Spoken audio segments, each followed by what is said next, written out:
Halo guys, Assalamualaikum dan salam sejahtera. Kembali lagi bersama dengan saya di Tengkuruk Channel. Jadi pada kalian yang menonton video ini, saya doakan agar semuanya berada di dalam keadaan yang sehat ya. Dan berbaki tinggal 10 hari lagi dari sekarang. Timnas Indonesia bakal akan menghadapi Timnas Jepang untuk kualifikasi Piala Dunia 2026 putaran yang ketiga. Saya mendapat kabar dan info bahwa Timnas Indonesia akan diperkuatkan lagi dengan seorang pemain keturunan yang bernama Kevin Dix. Guys, saya melihat Timnas Indonesia sekarang ini, dan bukan saya sendiri, malah media-media asing juga menyoroti ya perkembangan Timnas Indonesia ini. Dikatakan Timnas Indonesia bukan lagi label Asia Tenggara ya, tetapi label Asia. Bayangkan, bila melihat Timnas Indonesia ini berada di grup C. Indonesia berada satu grup dengan Jepang, dengan Arab Saudi, Australia, Bahrain, dan juga Timnas China. Lihat di situ, tim yang ada di grup C ini merupakan beberapa tim di situ yang sudah terbiasa dengan langganan Piala Dunia sebelum ini. Jadi Indonesia betul-betul berada di grup C. Jadi bagi menghadapi Timnas Jepang, siapa tidak kenal, Timnas Jepang merupakan andalan di grup C. Timnas Jepang ini adalah tim yang terkuat ya di grup C. Yang inilah yang bakal akan dihadapi oleh Timnas Indonesia. Jadi dengan kehadiran seorang pemain keturunan ini, bakal akan memperkuatkan Timnas Indonesia. Sejauh manakah kekuatan Timnas Indonesia bagi menghadapi Timnas Jepang selepas ini yang akan berlangsung perlawanan ini pada 15 November dalam tempo 10 hari lagi dari sekarang. Apapun, kita coba siasat dan juga kita coba semak bagaimana siapa Kevin Dix sebenarnya. Ayo kita saksikan dalam klip video ini. Timnas Indonesia dapatkan Kevin Dix, player Copenhagen. Player ni bukan player biasa-biasa tau. Player yang betul-betul mempunyai kemahiran yang sangat bagus. Pada korang yang tak tahu siapa itu Kevin Dix, Kevin Dix ni adalah player Copenhagen yang berusia 28 tahun yang bermain dekat posisi centre back. Kevin Dix ni seorang player yang versatile. Bermaksud dia seorang player yang boleh bermain banyak posisi. Korang tengok atas ni, dia boleh main dekat bahagian left back, right back, centre back dan juga CDM. Player ni bukan calang-calang tau. Sebab apa? Dia pernah bermain dengan klub-klub terbaik dekat Eropah. Tapi persoalannya, bagus sangat ke player ni sampai Timnas Indonesia dapatkan player ni? Kalau kita tengok dari segi style of play Kevin Dix dekat bahagian pertahanan, dia ni suka naik ke atas untuk membuat hantaran untuk menggerakkan serangan. Selain daripada tu, Kevin Dix mempunyai fizikal badan yang agak bagus untuk melakukan challenge dengan player-player yang berbadan lebih besar daripada dia. Tapi sebelum ni pembina Indonesia sedih tahu dengan keputusan mereka seri dengan Bahrain. Tetapi selang beberapa hari and terus korang boleh nampak mereka dah dapatkan player bintang daripada Eropah. Inilah kekuatan Pak Erick Thohir bila seorang ketua umum yang mempunyai kemahiran, kepakaran dan juga ahli dalam sepak bola. Lihat sejak Kevin Dix sekarang ini, saya lihat di dalam media sosial yang tengah berlegar-legar ya, berita tentang proses naturalisasi Kevin Dix ini yang bakal akan dilakukan pada 7 hari bulan ini guys. Jadi ini bermakna setiap kali penampilan Timnas Indonesia pasti akan ada penampilan-penampilan ataupun wajah-wajah baru. Kalau sebelum ini menghadapi Timnas China, di situ Eliano dan juga Max Hilgers, dia tampil di situ guys. Jadi ini satu kejutan untuk tim lawan ya. Jadi untuk menghadapi Timnas Jepang dan juga Arab Saudi ini, saya lihat ini merupakan strategi ya Indonesia. Kenapa dia pada setiap laga pasti ada wajah-wajah baru. Di situ berkemungkinan dia akan cuba untuk mengaburi ya pihak lawan supaya tidak terbaca bagaimana kombinasi pemain ataupun sesama pemain Timnas Indonesia itu. Karena kalau dilihat ya, Jepang merupakan tim yang kuat. Dan kalau dilihat sebelum ini, Indonesia pernah dikalahkan oleh Jepang juga ya. Tapi itu suatu ketika dulu. Hari ini pemain-pemain Timnas Indonesia ini sebelum kehadiran Kevin Dix, sepanjang laga yang mereka tempuhi di putaran yang ketiga ini, saya melihat penampilan Timnas Indonesia menghadapi Arab Saudi bisa imbang guys. 1-1 ya. imbang perlawanan itu. Jadi ini bermakna dari segi kekuatan timnas Indonesia, sungguh pun Arab Saudi ini selalu menjadi langganan Piala Dunia. Tetapi Indonesia, pemain-pemainnya yang ada sekarang ini bisa mengimbangi dan juga bisa menembusi pertahanan timnas Arab Saudi. Lepas tu, timnas Bahrain. Kalau sebelum ini ya, beberapa tahun yang lalu ya, mungkin 14 tahun, Indonesia pernah dihajar sehingga 10-0. Ketika itu Indonesia langsung satu jaringan pun tidak ada dicetak. Bermakna dari segi pertahanan timnas Bahrain sebelum ini sangat sukar untuk ditembusi oleh timnas Indonesia. Tetapi baru-baru ini, lihat bagaimana timnas Indonesia menembusi pertahanan timnas Bahrain. Malah Indonesia lah yang awal mencetak jaringan ketika menghadapi Bahrain. Kalau tidak dicurangi, hari ini Indonesia berada di urutan yang kedua selepas Jepang. Tetapi ya, kalian semua sudah tahu bagaimana sikap wasit terhadap timnas Indonesia ketika itu. Jadi untuk kali ini Indonesia terus berjuang, dan apa yang boleh dikatakan timnas Indonesia ini sangat profesional dan juga berkualitas, sebab dari segi pemain-pemainnya tidak banyak drama. Saya lihat kalau Bahrain banyak drama.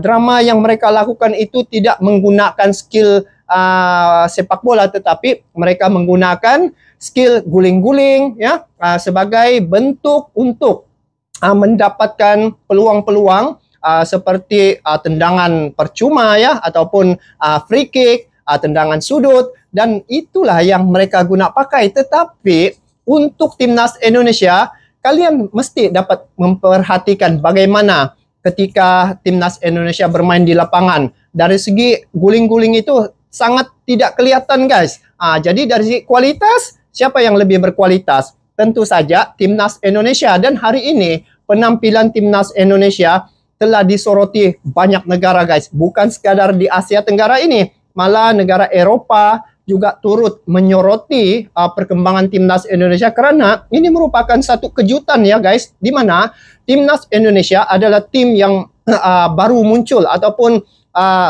ini adalah sejarah pertama kali Indonesia sampai ke level tertinggi ini. Pada mula awal drawing ya, Indonesia berada di grup C.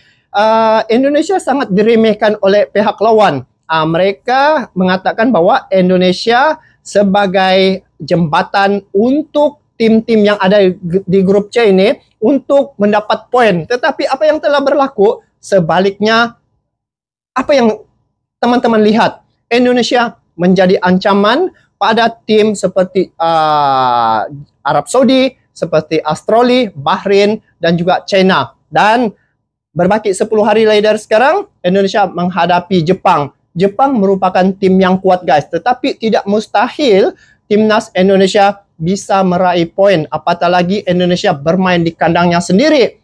Sudah pasti dari segi dukungan para supporter itu memberi semangat yang sangat padu kepada pemain-pemain. Jadi Kelvin Dix ini bukan kaling-kaling ya pemainnya. Lihat saja bagaimana beberapa klub yang dia pernah bermain di klub itu memang cukup banyak. Jadi ternyata untuk menghadapi timnas Bahrain ini, peluang dan juga ruang untuk Indonesia meraih poin sangat besar ya. Jadi untuk perlawanan pada 15 hari bulan ini, saya yakin Indonesia dapat melakukan yang terbaik. Sayang karena Indonesia berada di kandang sendiri. Jadi biasanya bila bermain di kandang sendiri ini, Indonesia pasti meraih poin ataupun meraih kemenangan.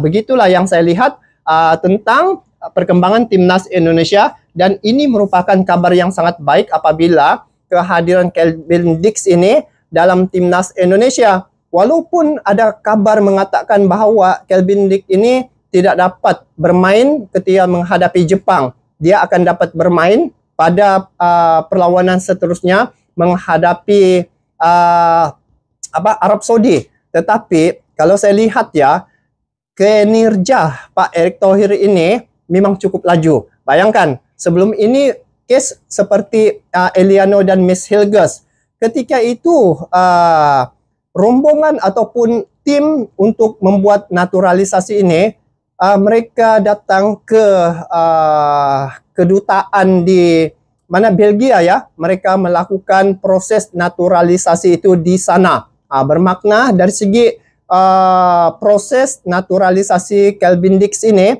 pasti akan dapat dilakukan. Dan untuk penampilan menghadapi Jepang, ya ramai yang mengharapkan agar Kelvin Dix ini dapat tampil untuk memperkuatkan timnas Indonesia. Nah, bila Kelvin Dix dapat tampil, bermakna dari segi partner ya, J.E. Just, selepas itu Martin Pais, benteng terakhir. Jadi sekiranya Kelvin Dix di situ, sebab dia ini boleh main banyak posisi ya. Jadi dari segi pertahanan timnas Indonesia pasti akan lebih solid lagi, dan kehadiran Kelvin Dix ini pada timnas Indonesia ini tidak diduga nih ya oleh timnas Jepang, karena ini adalah penampilannya kali pertama ataupun penampilan perdananya bersama dengan timnas Indonesia. Kalau dilihat untuk gabungan timnas ke timnas Indonesia ini. Jadi guys, bila melihat apa yang telah dilakukan oleh Pak Erick Thohir sejak dia menjabat sebagai ketua umum di Federasi Sepak Bola Indonesia ini, banyak perkembangan telah berlaku ya. Jadi ini satu bentuk dukungannya terhadap timnas Indonesia, yang mana misi mereka ingin membawa Indonesia ini berada di 100 besar ranking peringkat FIFA, dan juga ingin menjadikan timnas Indonesia ini berada selebel dengan tim-tim yang ada di Asia. Hari ini sudah terbukti Indonesia berada selebel dengan tim Asia yang lain, guys. Akan berusaha untuk menuju ke pertandingan Jepang, Kelvin Dix-nya, tetapi proses administrasi dengan pihak ketiga atau negara lain itu yang menjadi kendala kami. Tapi kami sangat optimis untuk tanggal 19 dengan Arab Saudi, kita yakin Kelvin Dix sudah bisa memperkuat timnas kita. Untuk yang dengan Jepang, tanggal 19 ya. Insya Allah dengan Mas Menteri kami akan bersama-sama untuk melakukan komunikasi, baik itu dengan daerah asal, negara asal Kelvin Dix, kemudian dengan FIFA, dan untuk beberapa kementerian yang secara administratif kami lalui, alhamdulillah sudah aman Pak Pimpinan. Mudah-mudahan kita dengan FIFA dan negara asal dari Kelvin Dix secepatnya bisa kita selesaikan. Terima kasih. Kita akan... ini sudah diperdebatkan, sudah dibincangkan untuk proses naturalisasi Kelvin Dix ini, guys. Jadi kalau dilihat apa yang dikatakan, Kelvin Dix akan bermain pada tanggal 19 November ini.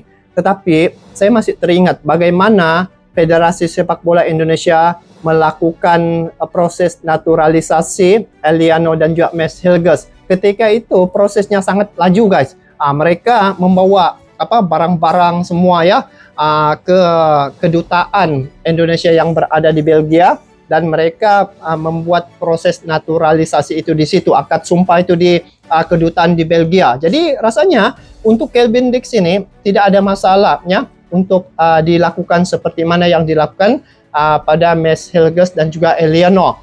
Jadi untuk timnas Indonesia bagi menghadapi timnas Jepang dan juga Arab Saudi pada bulan November ini, saya lihat ada beberapa poin kekuatan timnas Indonesia ya. Yang pertama yaitu dengan benteng pertahanan terakhir, yaitu adanya Martin Pais di situ. Kalau dilihat penampilan Martin Pais, 2 laga yang dia ikuti ya, dua laga itu Martin Pais merupakan man of the match ketika perlawanan itu. Dia dapat menghadapi sepakan-sepakan yang tajamnya, dia dapat menyelamatkan beberapa percobaan yang telah dilakukan oleh Arab Saudi dengan Australia. Di situ memang telah terbukti bahwa pertahanan timnas Indonesia memang dari segi dia punya value memang cukup baik ya, dengan adanya Martin Pais. Selepas itu pada pertahanan di hadapan Martin Pais ada J.E. Just. Siapa tidak kenal? J.E. Just merupakan pemain di Liga Kasta tertinggi di Liga Italia, bermain di Serie A. Jadi dia merupakan seorang kapten yang cukup berpengalaman, dan juga dari segi dia punya kewibawaan memang terserlah lah dalam beberapa laga sepanjang J.E. Just ini menjadi kapten untuk timnas Indonesia. seterusnya untuk misi timnas Indonesia ke Piala Dunia ini sudah hampir guys. Ada selangkah lagi Indonesia akan tampil di Piala Dunia. Hari ini perjuangan timnas Indonesia memang cukup rumit. Karena apa? Karena ada pengaruh dari wasit ya. Apa yang saya lihat, penampilan timnas Indonesia memang sudah cukup solid. Mungkin adalah beberapa perkara yang harus ditambah baik, seperti mungkin dari segi percaturan ya, siapa yang harus dimainkan, mungkin itu harus ditambah baik kan. Tetapi timnas Indonesia tidak ada kekurangan pemain-pemain yang hebat ini guys. Mereka bersusah payah untuk membuat proses naturalisasi ini untuk membawa timnas Indonesia sampai ke Piala Dunia. Jadi untuk pemain-pemain itu sudah ada, dan kalau tidak dicurangi sudah pasti Indonesia ruangnya sangat luas, sudah terbuka untuk sampai ke Piala Dunia. Tetapi perjuangan timnas Indonesia itu adalah original. Karena ingat guys, original, tidak ada guling-guling, tidak ada drama. Mereka bermain dengan penuh disiplin dan juga penuh adab, serta mempunyai kewibawaan tersendiri. Tidak melakukan perkara-perkara yang curang ya, seperti pura-pura jatuh ataupun melakukan drama ketika perlawanan sedang berlangsung. Itulah timnas Indonesia yang saya lihat, dia punya penampilan memang cukup solid. Sekiranya timnas Indonesia menghadapi Jepang dan juga Arab Saudi untuk penampilan di Gelora Bung Karno pada tanggal 15 dan juga 19 November ini, saya yakin timnas Indonesia pasti akan bisa membuat kejutan. Tidak ada yang mustahil dalam sepak bola ini. Seperti lihat saja, China yang asalnya diyakini bisa dikalahkan oleh timnas Indonesia, tetapi apa yang telah berlaku berbalik ya. China pula yang memenangi perlawanan ketika menghadapi timnas Indonesia baru-baru ini. Nah, begitu juga Jepang. Sungguh pun Jepang berada ranking yang pertama ya di grup C itu, merupakan jago di grup C. Tetapi dari segi kekuatan timnas Indonesia memang cukup solid sekarang ini. Saya yakin timnas Indonesia bisa melakukan yang terbaik. Lagi-lagi Indonesia bermain di kandangnya sendiri, sudah pasti dari segi aura supporter itu yang memberi dukungan, turut memberi semangat perjuangan timnas Indonesia. Jadi dengan kehadiran Kevin Dix ini, saya yakin Indonesia bisa melakukan yang terbaik, dan misi Indonesia untuk sampai ke Piala Dunia pasti akan tercapai.